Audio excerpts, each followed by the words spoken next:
we moved on to Namur. And Monique Bevort's very aware of the fact that he has to win here if he stands any chance of that number 1 plate. If Smets wins, he'll be crowned champion with 3 rounds left to go. Start, here we go. Who's going to get that all-important first corner? Remember, Bevort's has to win here. Oh, and he's stuck on the gate. The bike has stopped. He's stalled the bike. He's got to get it started. And even worse news for him is that Smets leads. Bartolini's second, Johansson third. So that World Championship for Monique Bevort's has basically gone. Smets, if he stays where he is, will be world champion. Bevort's has got the bike started. He must be 30 seconds behind the rest of the field. Whoa! And Andre Bartolini there in a little bit of trouble. Johansson not able to capitalise on that mistake from the Italian. Let's have a look at it again. He lands, the bike slides sideways. So lucky not to go into the spectators. That was a very near nasty crash for him.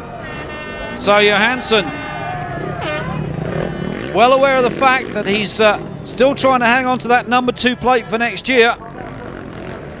The man in front of him knows that he's lost the number 1 plate, but this man knows after that mistake at the start of the race, he's got no chance of first. Oh, and down goes number 10, Christian Burnham. The VOR rider taking an early tumble, but Smets, here he comes, takes the checkered flag, 20 points. Smets then, Bartolini, Johansson, Daryl King, Carlson, Fabrizio and Garcia, top 7. Race 2. What can Bevort's do this time? He's got to win. He must win. And hope that Smets finishes out of the top 6 or 7. The gate is about to drop. Heads are down. The thunder of the 500 4-stroke bikes here at the famous Namur circuit in front of the Citadel. You could call this the Wembley of motocross, but all sorts of problems there for some of them. But who's in the lead? And it's Bevort's. He's responded, but he's got Smets behind him, then Bartolini, then Massimo Bartolini, and here comes Bevort's. Carlson was back behind those group as well. There's Johansson back in 5th. So here they come in front of that famous cafe down at the bottom of the track. It's Monique Bevort's here in Belgium.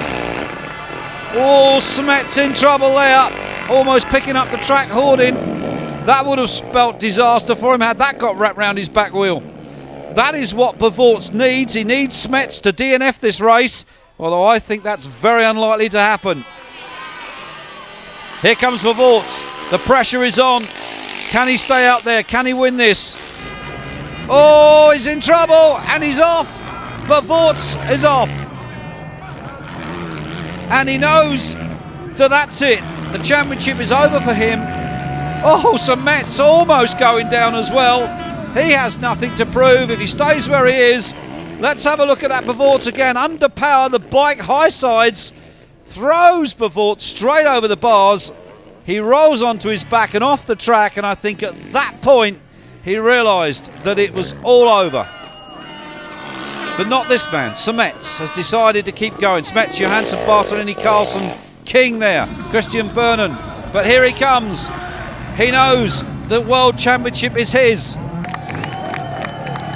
To the delight of the Belgian crowd here in Namur, they celebrate and applaud the new world champion. Smets, Johansson, Bartolini, Carlson, King, Engdahl and Christian Burnham there round out the top 7 from this second race. There he is, the man on top of the podium who now stands on top of the world, and the number 1 plate handed over to him by Andre Bartolini.